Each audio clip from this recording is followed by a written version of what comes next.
Boa tarde a todas e todos. Estamos aqui com Felipe Melo, a professora Cecília. Pode se apresentar, Matheus. Adriana. E online temos Michele. Vocês poderiam se apresentar, quem aparece, mesmo que rapidamente, mesmo que no chat, se não puder falar. Jefferson também vai falar. Tem pessoas que não conhecem, sejam bem-vindos. Marcos, Jéssica, Marcelo, Julie. Só para saber se vocês são da filosofia ou de outra disciplina, professor Heleno Costa, IP, quer dizer? Bom, talvez nem todo mundo pode falar. Instituto de Psicologia, ok. Marcelo Pereira, professor no Instituto de Física. Sejam bem-vindos. Então, vamos comentar mais de maneira progressiva. Eu estou aqui feliz de lançar as atividades do Núcleo de Filosofia de Expressão Francesa, que acabou de ser criado para incentivar os trabalhos de pesquisa sobre pensamento em língua francesa, abrindo essa dimensão além do território dos autores, do patrimônio francês para autores do mundo francófono, porque a criação hoje em língua francesa vai bem além da França, e tentar impulsar uma dinâmica de grupo ao redor dessas questões. Como não podemos trabalhar em todas as direções ao mesmo tempo, escolhemos por assim dizer, um tema do ano, que é o equivalente do samba enredo de uma escola de samba. A gente trabalha cada ano uma coisa diferente, digamos, e esse ano começamos um trabalho junto com, em particular, com a professora Cecília, sobre a noção de crítica. Então, estou feliz de convidar hoje, já para apresentar, três jovens pesquisadores que são pilares desse núcleo de filosofia de expressão francesa desde o início, e que vão nos falar de três autores diferentes. Então, eu vou, antes de apresentar os falantes, fazer uma breve introdução a essa noção de crítica para lançar a reflexão. Então, a noção de crítica, ela faz parte de todo um vocabulário grego que designa algo como um exame cauteloso, uma pesquisa controlada. Tem a palavra crisis, que designa mais o juízo, skepsis, que designa mais o exame com suspeita, a heurística, que designa o fato de buscar para descobrir algo, para encontrar, como diz o verbo no passado, eureka. Também tem o verbete tsetesis, que designa a investigação para buscar algo. E a gente poderia adicionar apocalipsis, no sentido que se trata de uma revelação na forma de um desvelamento. O juízo do qual se trata na crítica designa, então, uma avaliação, mas também uma decisão, no caso judiciário, para os textos, ou uma decisão cognitiva, no caso da ação coletiva, na comunidade, no caso da atividade política.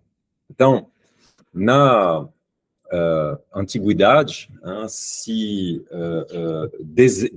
desenvolve, no prolongamento da filologia, uma forma de técnica gramática, ou crítica, que designa um conjunto de regras para corrigir e estabelecer um texto para editá-lo. E ela vai continuar na forma da crítica textual no Renascimento, com correção de erros, autentificação de um corpus de um autor, denúncia de um documento falso, no caso famoso de Lorenzo Valla, por exemplo, e também vai se desenvolver na historiografia, com o papel famoso de Mabillon e da diplomática, sob a influência de Descartes. O outro sentido, que é mais político, também vai se desenvolver, e a crítica, no sentido de Pierre Bayle, vai se tornar uma denúncia das crenças supersticiosas, em particular na religião. Bayle escreve na virada do século XVII, e ele é contemporâneo das primeiras grandes críticas, exegese críticas da Bíblia, Richard Simon, Spinoza, Hobbes. A professora Cecília é especialista desse período. Então, a ambiguidade, decisão judiciária e conhecimento, ou avaliação e decisão, em dimensão de textos e dimensão de ação política, essa ambiguidade acompanha todo o século XVIII, que vai insistir sobre a dupla tradição da crítica filológica, nas disciplinas literárias e artísticas, e política, no exame da justificativa e da autoridade. Então, as duas significações vão ter uma convergência na obra de Kant. É a partir da percepção de um risco da razão escorregar, por exageração ou falta de confidência, dogmatismo ou ceticismo, aí vai ter que segurar o passo dela por um exercício de arbitragem. Ele fala do autotribunal reflexivo da razão. E isso é pouco conhecido, mas Kant tinha uma grande proximidade com a filologia. A partir de Kant, a gente vai assistir a uma nova separação da noção. A crítica filológica vai ter uma existência especializada, prolongada pela crítica literária ou artística, e se tornando uma orientação transcendental da filosofia.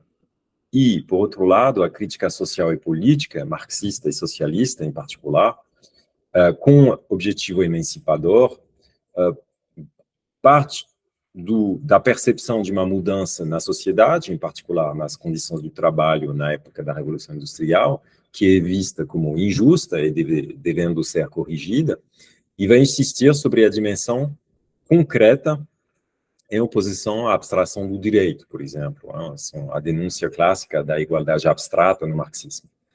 E nas suas versões recentes, na Escola de Francfort ou até de Foucault, a crítica conserva essa significação. Às vezes, se misturam as duas noções da crítica, como no caso da obra de Walter Benjamin ou da crítica radical da civilização de Nietzsche.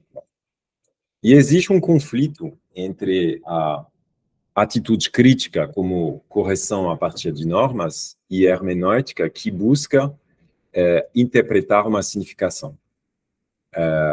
Tem essa oposição da ciência moderna à tradição, é um pouco do lado da tradição, vamos ter, vamos dizer, Vico ou Herder, e do lado da ciência moderna, vamos ter pessoas como Descartes, que vão insistir mais sobre a ruptura. Tem pessoas que vão tentar, vamos dizer, opor a crítica hermenêutica, como Habermas contra Gadamer, e tem pessoas que vão tentar mais harmonizar as duas, como na obra de Ricoeur. Bom, mas tem uma solidariedade profunda da hermenêutica e da crítica, como frisa o professor Denis Touard no seu dicionário dos conceitos da hermenêutica, feito com Christian Berner, do qual estou me inspirando aqui.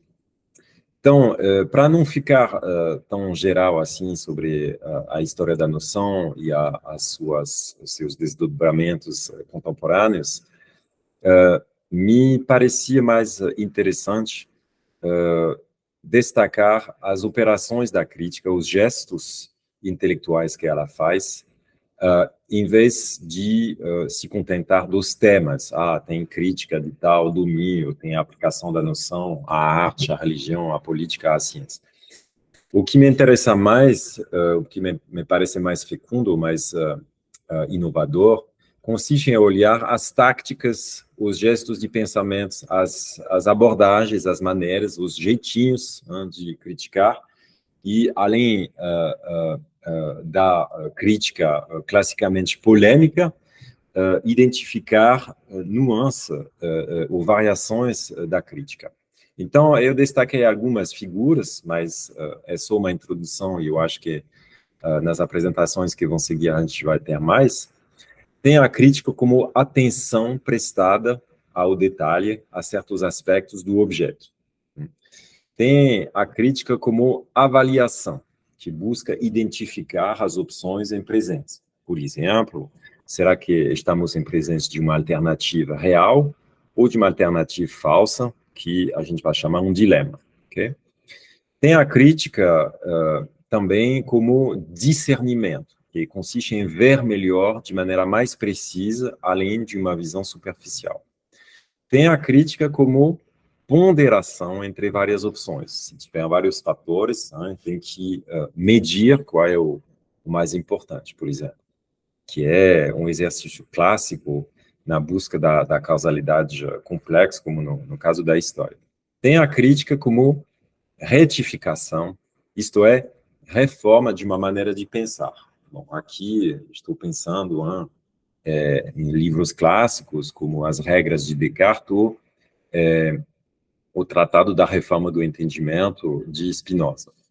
Tem a crítica como limitação de uma transgressão seduzinte do raciocínio e exame das ilusões. Bom, isso é uma coisa clássica que faz Descartes em torno da imaginação, ou Pascal também, mas que faz também Kant na sua primeira crítica, o exemplo é famoso, então não vou insistir. Tem a crítica como afastamento do sentimento de certeza na direção de uma certa suspensão do juízo, similar a uma orientação cética. Então, a epoqué pode ter a ver com a crise. Tem a crítica como desvelamento ou revelação de algo invisível, escondido ou mal percebido. Bom, é a crítica apocalíptica. Tem a crítica como estranhamento, né, que vai desviar, ou fazer um desvio por outro contexto ou cultura, para mostrar que a situação contemplada não tem nada de natural. Bom, é o caso, por exemplo, das famosas cartas persianas, Lettres persanes de Montesquieu, é clássico. Finalmente, tem a crítica como, às vezes, elucidação das contradições aparentes. Bom, como é o caso das antinomias, por exemplo. Então, eu vou examinar alguns gestos, mas, na verdade, não vou examinar, porque a gente não vai ter o tempo, é simplesmente uma introdução. Isso vão ser, vamos dizer, alusões a um trabalho em curso, e a gente espera organizar um colóquio sobre o assunto da crítica com a professora Cecília, que estaria rolando da época de Pierre Bayle, então, na virada do século XVII para frente, mas eu me especializei mais sobre autores contemporâneos, então eu vou examinar alguns gestos para se distanciar, examinar as condições de possibilidade, flexibilizar a razão, frisar a unicidade de um fenômeno, desvelar ou emancipar. Bom, eu vou só fazer menção, porque a gente não pode entrar no detalhe, mas é um trabalho que eu fiz esse semestre, em várias aulas, então estou só mencionando aqui de maneira sintética o produto, sem explicar, eu peço desculpa, mas essa introdução tem uma virtude apenas aperitiva. Então, a crítica, primeiramente, enquanto gesto de afastamento, de distanciamento.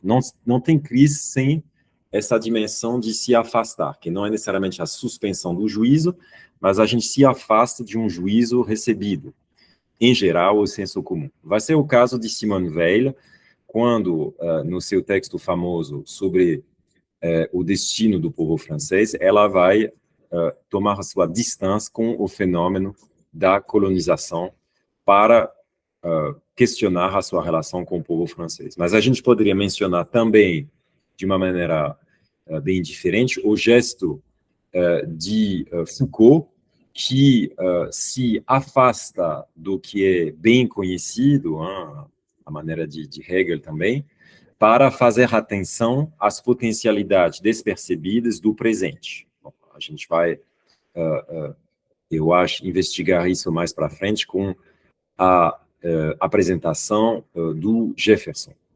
Então, eu vou passar agora para o segundo gesto que me interessa, consiste em identificar as condições de possibilidade. Aqui não vou mencionar Kant, mas Camus, no Homem Revoltado, busca qual é a significação profunda da revolta, que parece ser um paradoxo, é um homem que diz não, mas que diz sim ao mesmo tempo, e a solução desse paradoxo aparente é que tem uma significação coerente, só que mais profunda, e a revolta é a condição de possibilidade de uma afirmação de um valor comum, então de uma sociedade. Isso aparece claramente ao longo do percurso desse livro. Terceiro gesto da crítica é um gesto de flexibilização, de fluidificação da razão, feito por Bergson. A maneira que ele tem de criticar evita cair nas oposições rígidas de Kant. Ele busca denunciar falsos problemas, um pouco a maneira de Wittgenstein, só que não através da linguagem. Ele denuncia uma maneira um pouco rígida de pensar, e ele chama a atenção sobre a necessidade de se afastar dessa maneira rígida de pensar, para pular para a intuição, a fim de dissolver as falsas oposições. E ele chama a nossa atenção sobre o risco de generalizações da linguagem e sobre a necessidade de buscar um novo estilo, uma nova linguagem, que seja capaz de imaginar, inventar o que ele chama conceitos fluidos para capturar o devir do mundo, o devir da vida. Quarto gesto de crítica é a busca da especificidade de a unidade de um fenômeno. Bom, por exemplo, o que faz Sartre no texto sobre o movimento da negritude, a literatura negra, quando ele escreve esse texto depois da Segunda Guerra Mundial, e ele parte da constatação que, aparentemente, esse movimento da negritude não tem nada a ver com o marxismo, porque vai enfocar sobre a especificidade negra, e ele tenta mostrar que, além dessa especificidade, se trata de um desvio, vamos dizer, provisório, para preparar uma reintegração da luta de emancipação negra no resto da luta dos trabalhadores. Então, é um exercício sobre o qual não vou insistir, mas ele faz uma crítica de autores importantes dessa época. A gente poderia mostrar que ele faz esse gesto de insistir sobre a especificidade transcendente do ego, quando ele critica a fenomenologia idealista no seu famoso texto A Transcendência do Ego, que anuncia o ser ou nada, mas também não vou insistir. Outra figura original é o gesto de desvelamento, que eu chamei às vezes apocalíptico, porque é a etimologia do termo, deixando do lado a conotação bíblica, desvelar.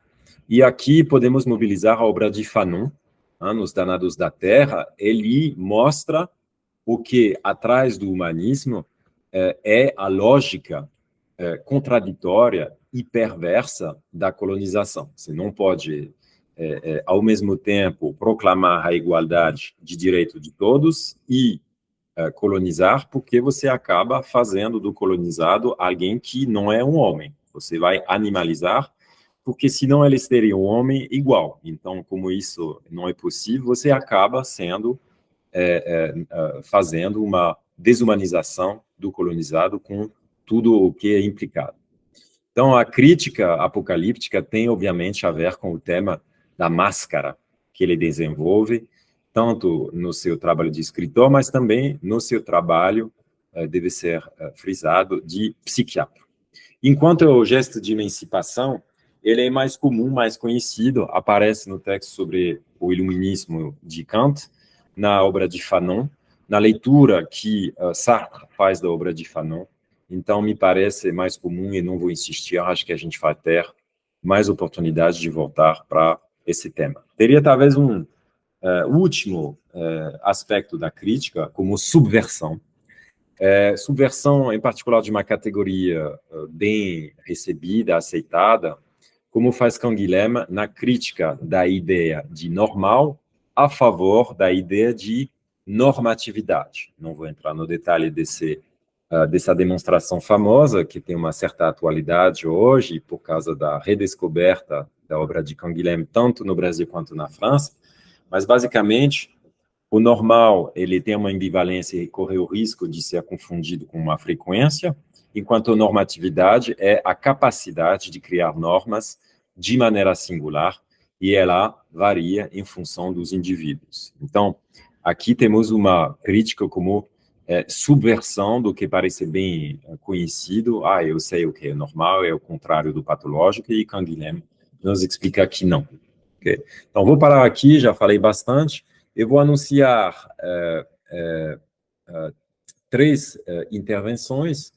Temos a intervenção, eu gostaria de saber quem puder começar, talvez eu acho que a gente seria melhor seguir a ordem. Eu tinha anunciado Felipe Melo, que vai falar da ressonância, da crítica de Rousseau hoje. Então, pessoal, eu vou pedir 10 minutinhos para vocês. Queria desejar, então, uma boa tarde, quase boa noite para todo mundo que está assistindo a gente.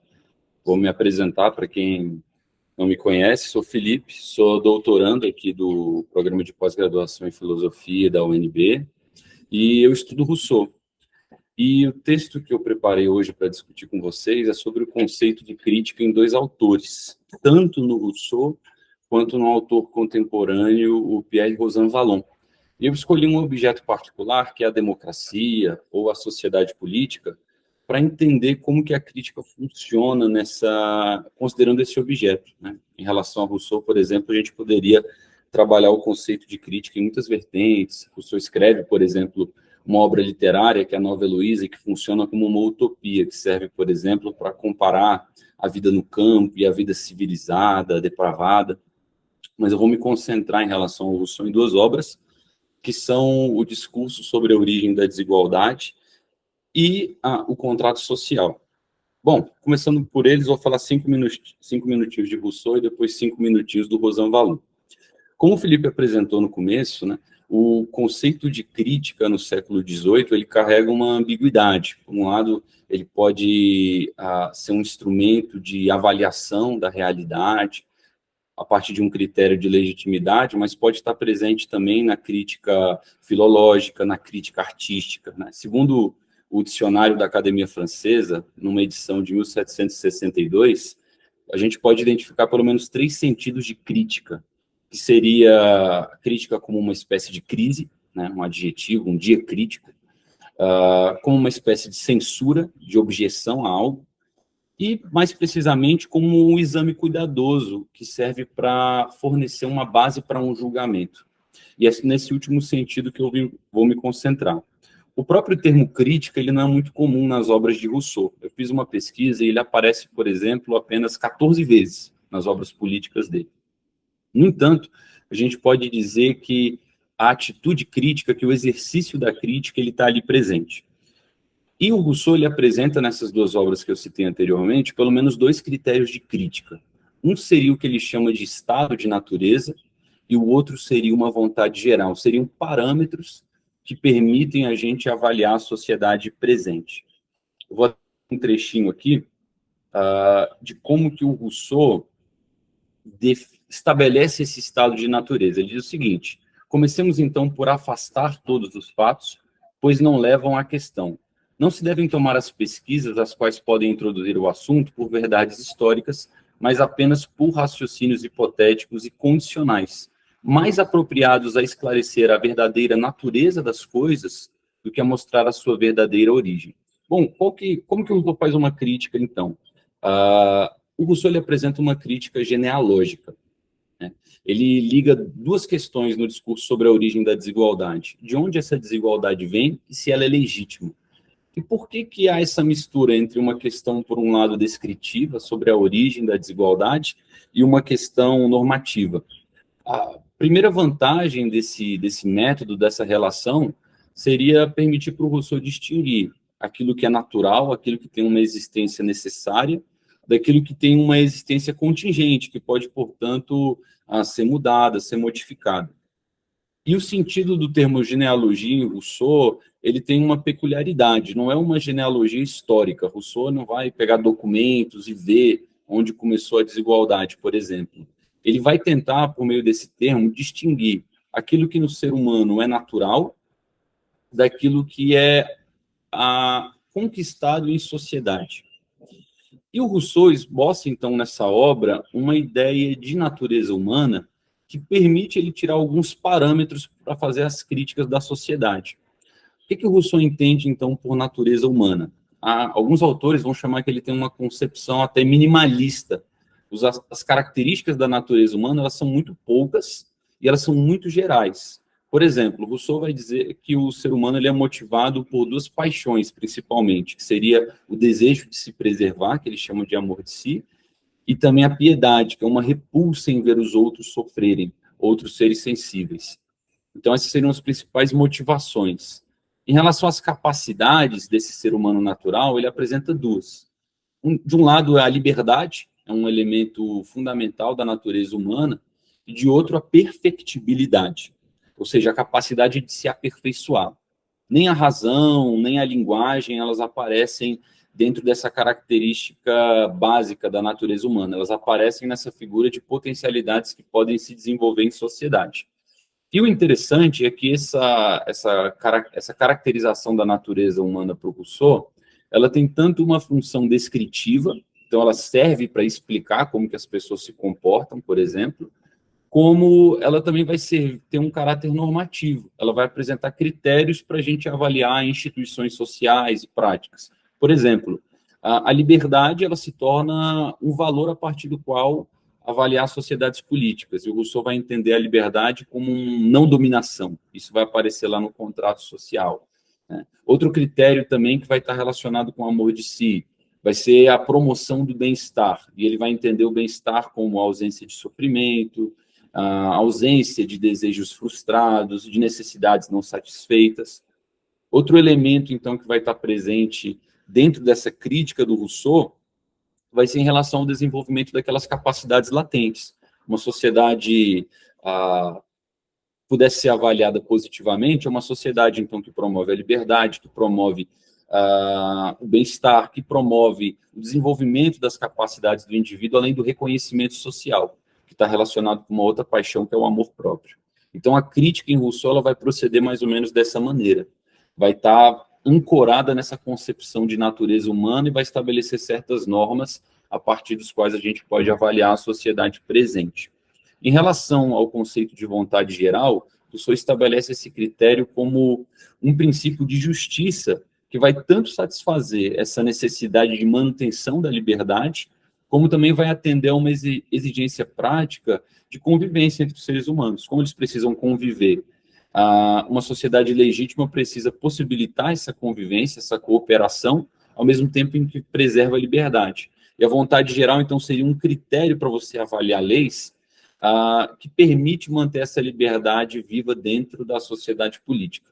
E a essência dessa vontade geral é o que ele chama de interesse comum. Né? Não vou entrar aqui na discussão do que significa isso, mas seriam esses os critérios a partir dos quais Rousseau promove a crítica. E passo aqui para falar um pouco do Rozan Valon. Rozan Valon tem uma perspectiva totalmente diferente do Rousseau. De algum modo, a gente poderia dizer que o Rousseau é um normativista. Ele julga a sociedade a partir do que ela deve ser. E o Rozan Valon tem uma perspectiva totalmente diferente. Né? Para entender um pouco como que a crítica funciona dentro do Rozan Valon, eu acho que é interessante comentar um pouco o projeto filosófico dele. É o que ele chama de história moderna e contemporânea do político. O que é isso? O que é a história moderna e contemporânea do político? Um pouco o objeto que interessa para o Rozan Valon são as democracias, assim como elas surgem na Revolução Francesa, na Revolução Norte-Americana, na Revolução Inglesa. E essa democracia que surge ali, ela tem uma característica de ser indeterminada. Isso é muito interessante. A democracia para o Rozan Valon, ela não é estabelecida a partir de uma utopia, a partir de um ideal. Ela é problemática na sua essência. Não é problemática apenas em relação à maneira como ela vai ser aplicada. Então, todos os conceitos fundamentais que estão relacionados com a democracia, Por exemplo, o conceito de representação, ele é um conceito problemático. Ele ilustra, por exemplo, a partir das discussões que acontecem ali durante a Revolução Francesa, na Assembleia Constituinte, como que a representação ela pode ser tanto um sinônimo ou uma alternativa para a democracia, né? Então, se você vive num país muito grande e é impossível fazer uma democracia direta, a representação ela funciona como um paliativo. Por outro lado, a representação ela pode ter um sentido antagônico, como uma oposição à democracia. Ou seja, parte da constatação que a democracia leva à anarquia é algo problemático, então a representação ela ia qualificar a política a partir da discussão, da elaboração de um elemento mais racional, que envolveria mais a discussão. Então, isso é interessante porque traz algumas implicações para a noção de crítica em Rosan Vallon. Primeiro, se a democracia ela tem um caráter aberto, né, isso implica que a gente deve ser mais complacente em relação a algumas mudanças, né? A democracia ela pode adquirir várias formas que são todas legítimas. Por outro lado, parece que o grande parâmetro a partir do qual o Rosan Vallon vai estabelecer a crítica vai ser a partir daquilo que ele entende como o político, que é um conceito que ele tira do Claude Lefort. O que seria esse o político? Ele tem dois significados. Ele seria tanto um campo que dá sentido para a sociedade. Então, se a gente pensar aqui em termos sociológicos, a sociedade ela seria formada por um conjunto de instituições. Então, você tem economia, você tem escola, família, você tem a própria instituição política, né, um parlamento, um sistema partidário, etc. Mas o político, no masculino, ele daria sentido em um elemento comum para todas essas diferentes instituições. Então, a gente teria, por exemplo, uma mesma ideia de nação, uma mesma ideia de liberdade, que vai dar coerência para esses diferentes sistemas. E o político, além desse campo que dá unidade para o social, ele também pode significar um trabalho para elaborar regras de convivência, de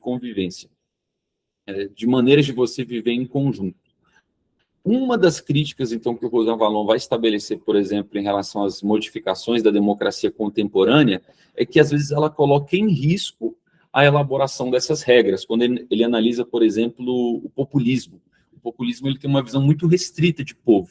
Então, embora haja a própria noção de povo dentro de uma democracia, ela possa variar, existem algumas vertentes que vão colocar em risco essa possibilidade da vida em comum. Então, é a partir disso que ele vai estabelecer crítica para a democracia, para as instituições sociais.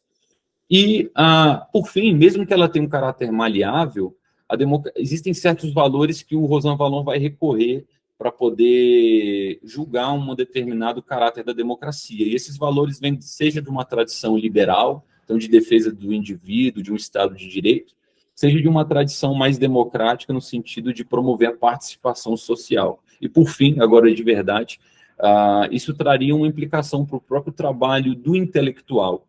De acordo com ele, as vantagens da teoria que ele propõe, em oposição, por exemplo, a uma teoria normativa do Rawls ou do Habermas, é que ele consegue fazer uma teoria realista da democracia, que não necessariamente faz uma apologia do presente. Ela é uma teoria realista que dá conta de uma noção muito ampliada de democracia e pode apontar, por exemplo, saídas para o futuro. E aí ele se coloca, né, ele fala isso no final de um livro chamado A Contra-Democracia, ele diz que essa teoria que ele faz coloca ele como um intermediário entre a figura do Sartre e de um sociólogo chamado Raymond Aron. E, segundo ele, o Sartre seria um radical, meio ingênuo, totalmente crente na mudança. O Raymond Aron seria um realista melancólico, ao passo que a teoria dele dá conta de lidar tanto com o desencantamento da democracia, mas de esclarecer certas tensões que estão presentes ali dentro da democracia contemporânea e que ele pode apontar saídas e alternativas. Então, seria um pouco isso, que tem a ver com aquele último sentido que o Felipe falou, da crítica como no sentido apocalíptico, né, de você revelar alguma coisa que está ali escondida. Então, é isso, pessoal. E gostaria de lançar a discussão com uma questão sobre o ponto forte e o ponto fraco da... Bom, pode deixar aqui, porque eu vou passar de novo. O ponto forte e o ponto fraco da crítica, eu entendo qual é o ponto de partida de cada autor, no gesto de que numa tentativa que está juntando vários gestos, tem gesto de desvelamento, de atenção, de subversão.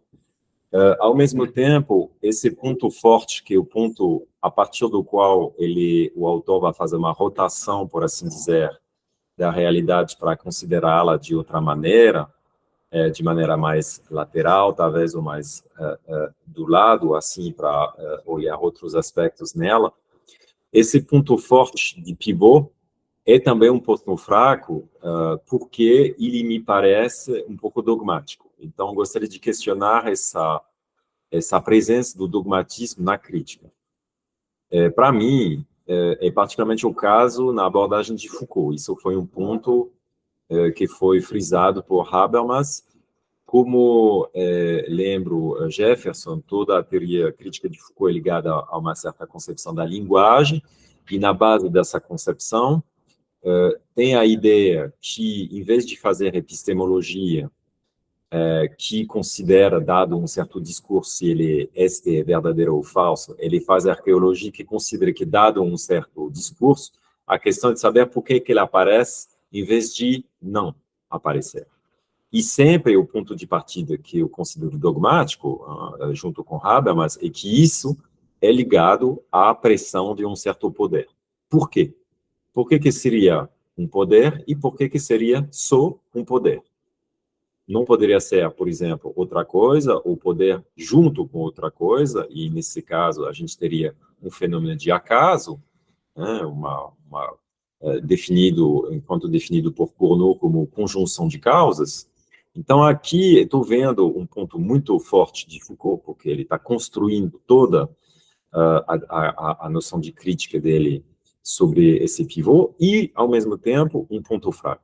No caso de Rancière, eu diria que eu entendo a intuição dele, né, que, basicamente, atrás da vida democrática atual tem uma igualdade radical, e que apenas o conflito permite desvelar essa dimensão, esse quadro verdadeiro do político. Aí o pivô é o conflito, enquanto permite desvelar o que seria a dimensão radical, mas, ao mesmo tempo, eu não vejo que seja apenas o conflito que teria esse poder. Aqui estou vendo outro dogmatismo. E para o caso de Rosan Vallon, eu considero que o ponto de partida dele é o ponto de Lefort, como foi dito, então a diferença entre a política e o político. E aqui, o político, o que estou vendo não questionado, o político é, basicamente, a capacidade de associação, de interação, da construção da ação coletiva dos homens, né? Por que Lefort não, aqui, menciona a dupla entrada que se pode fazer nesse conceito de político, que é, por aumento do poder na linha de Spinoza, okay? Na linha de Hobbes, tem algo como uma acumulação de poder quando a gente se associa, a união faz a força.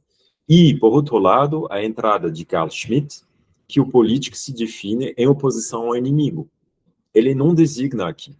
Ele não tem um ponto aqui, uma zona cinza, ele não diz a que corresponde o político, enquanto estou vendo duas tradições, duas entradas possíveis. Então, eu gostaria que você se posicione numa posição um pouco reflexiva para falar criticamente desse ponto fraco ou forte da crítica do seu autor, sempre respondendo em relação ao outro para entrar em diálogo. Obrigado. Você repetir aquela objeção do Habermas ao Foucault? A objeção de Habermas é aquela que eu frisei, quer dizer, Foucault considera que se aparece um discurso é por causa de um poder.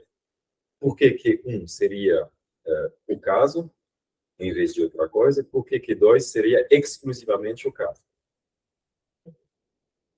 Isso, então, tem que responder a reflexão sobre o Habermas, a posição do Habermas, ok. Tá. Nesse caso, né,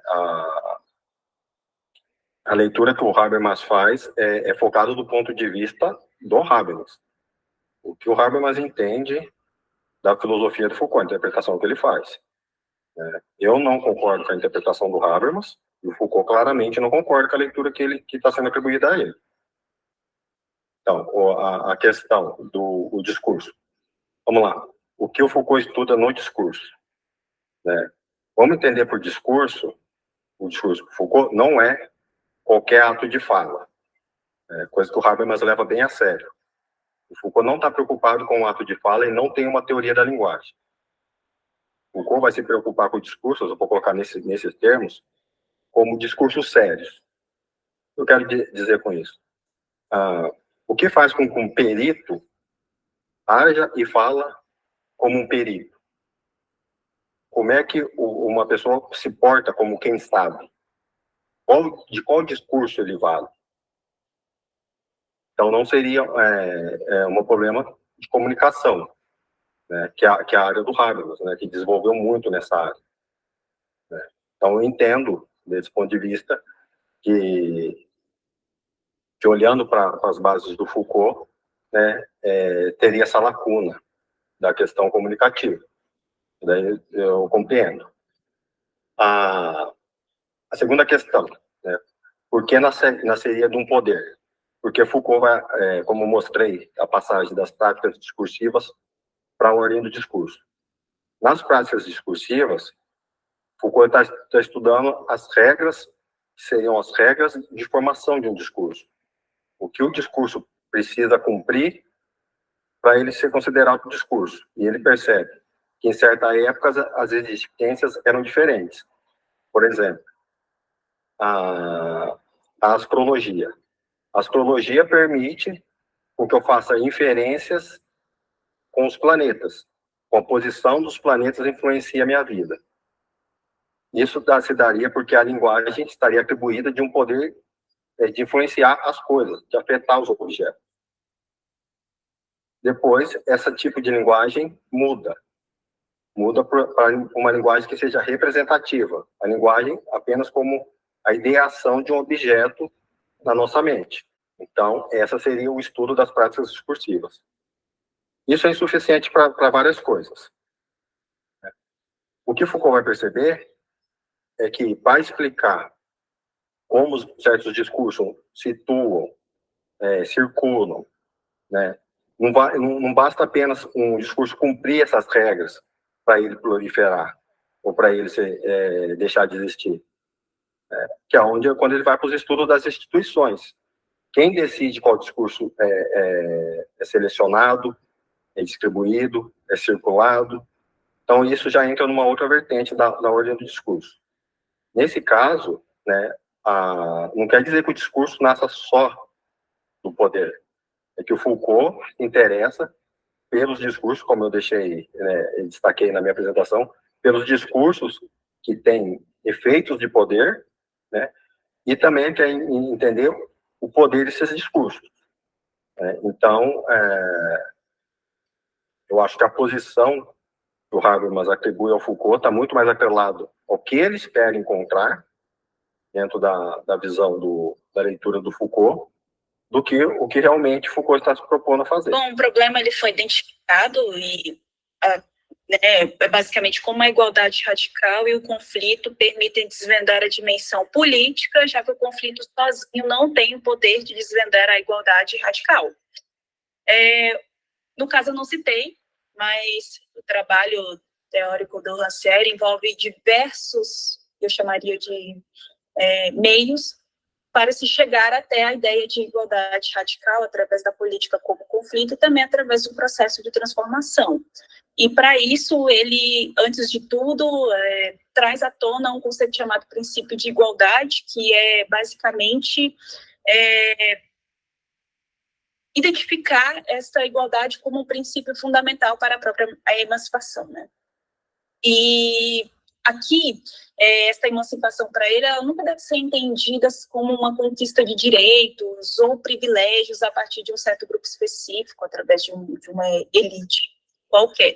Mas ela é a própria instauração de uma igualdade radical através de uma identificação de igualdade das inteligências. E daí ele retoma teses que estão presentes no Mestre Ignorante ou no próprio Espectador Emancipado, em que há uma identificação do povo e dos próprios sujeitos em estar de uma relação hierárquica igualitária mesmo com esses sujeitos e com essas imposições de poder. E é somente através desse momento de identificação desses sujeitos com o poder é que há aí uma imposição conflitual, né? E talvez em diálogo aí com o Felipe, né? Ele falou o Rosavalon, e o pouco que eu consigo compreender deste autor é que ele fala de uma certa democracia, de que talvez a democracia seja um regime, e o Felipe pode me corrigir, porque é ele que está pesquisando o Rosavalon agora, exige um certo regime de desconfiança, há uma desconfiança mesmo nas próprias instituições, né, da formação dos partidos, dos governos.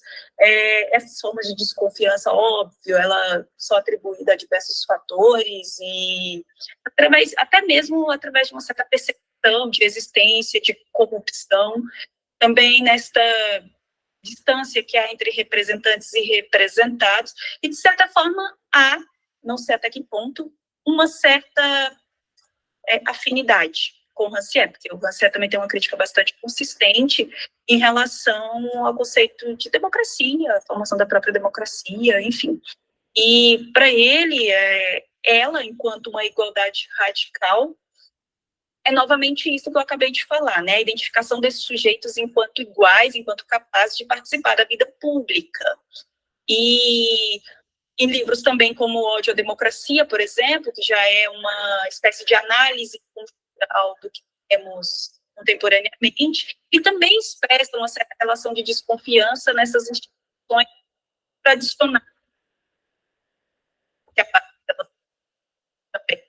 E quase não, sempre elas estão aí perpetuando uma certa desigualdade quando elas restringem o acesso à participação política deste povo, mantendo ela somente como um motor de envolvimento aí da elite, de imposições de poderes diversas. Então, o que ele coloca, e eu já não sei até que ponto existe uma certa distância com o que o Felipe colocou, mas o que há também é um dissenso.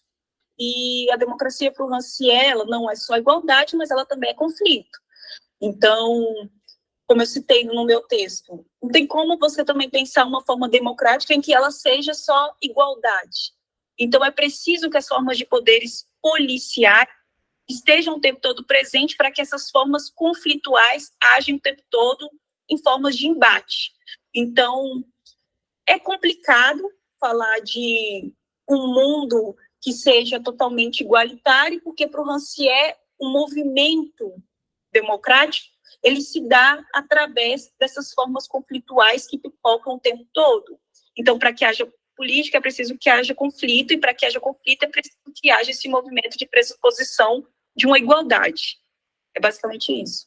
Em relação ao Habermas, que foi o que o Jefferson trouxe, claro, o Rancière também tem umas posturas um tanto críticas quanto ao Foucault, porque para o Rancière, o Foucault permaneceu ali nesse conceito de política, não totalmente como conflito, mas como instância de poder, né? O Foucault não, para o Rancière, viu, Jefferson?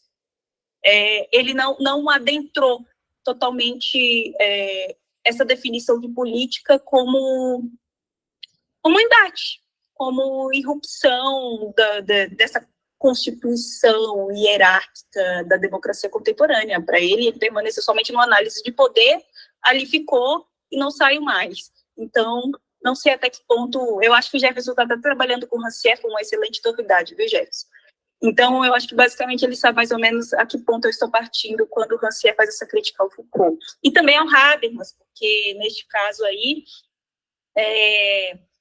o próprio Habermas, ele tem uma certa confiança aí nas instituições, nas formas representativas de poder, no parlamento, e está baseado aí, distanciando-se aí do que o Rancière chama de uma igualdade radical, quando ele coloca que a participação política ela tem que estar à volta com uma comunicação idealizada.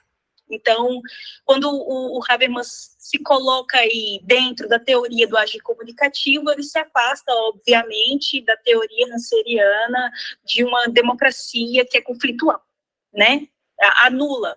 O Habermas, ele consegue anular, através do consenso, a instância conflitual do qual o Rancière está alicerçado.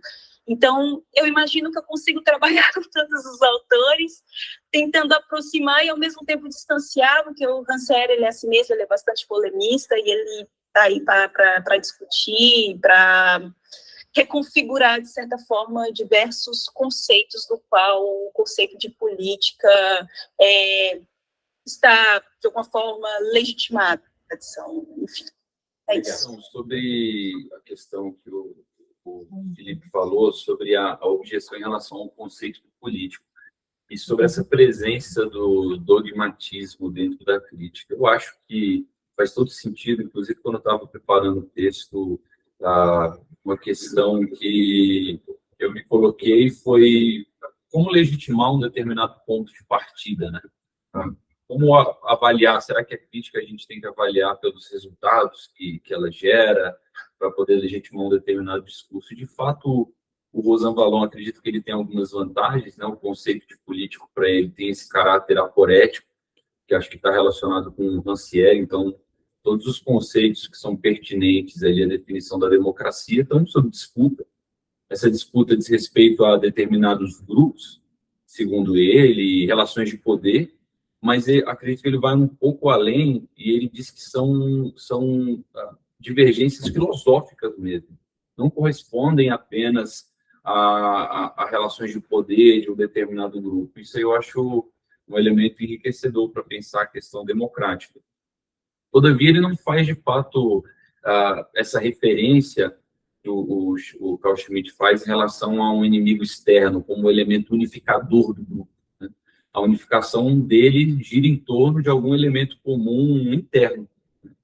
E um diálogo interessante que eu acho que é possível fazer com o Carl Schmitt também é, de algum modo, o Carl Schmitt entende os riscos que uma anulação da política gera para a sociedade. Quando ele fala do Estado liberal, por exemplo, que pretende ser um Estado que não tem política, um Estado estabelecido apenas em normas racionais, o Estado de direito, isso pode trazer alguns prejuízos, né? Por exemplo, em relação a uma guerra ilimitada, né? Quando ele trata ali do conceito do político. Mas acho que seria por aí. Não tenho muito a comentar, porque estou começando o estudo sobre o Rosan Vallon agora. Obrigado. Gostaria de saber se tiver pessoas querendo reagir a comentários, ou mais um comentário sobre essa noção de crítica que nós temos hoje. Ok, então, nesse caso, eu agradeço a participação de todas e todos. Eu peço desculpa mais uma vez pelos problemas técnicos e os ajustes, mas a gente vai fazer uma edição da gravação para que seja limpo, disponibilizar no site da pós-graduação, provavelmente, por enquanto. Esse foi o primeiro encontro do núcleo de filosofia de expressão francesa, que marca o lançamento desse grupo em 2023, e vamos nos encontrar de novo regularmente o ano que vem, 2024, com um programa que vai alternar a apresentação de alunos e palestras de, vamos dizer, pessoas do exterior. A gente vai utilizar a disponibilidade digital para também debater a atualidade intelectual que vem de fora. E, então, vamos disponibilizar no mês de março um programa de encontros regulares para continuar essa conversa na forma de um seminário para debater essas questões.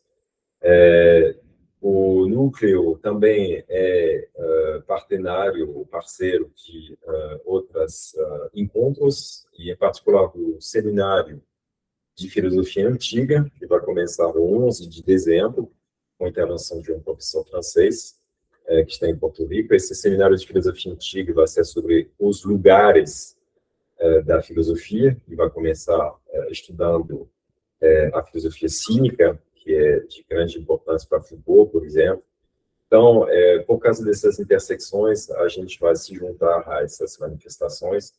Da mesma maneira, se tiver um professor que fala de política, um grupo de política, a gente vai tentar se associar para multiplicar, vamos dizer, as coproduções também, além das nossas atividades próprias. E gostaria de frisar também a continuação do projeto de tradução. A gente se reúne semanalmente, utilizando a plataforma Tradutio para fazer a promoção da tradução de textos inéditos em português a partir da língua francesa. E estamos, no momento, continuamos a tradução do primeiro livro de Mène de Biran, que é inédito em português. Então, foi isso. Agradeço a presença de todos e desejo para você um Feliz Natal e um bom Ano Novo. Tchau, tchau.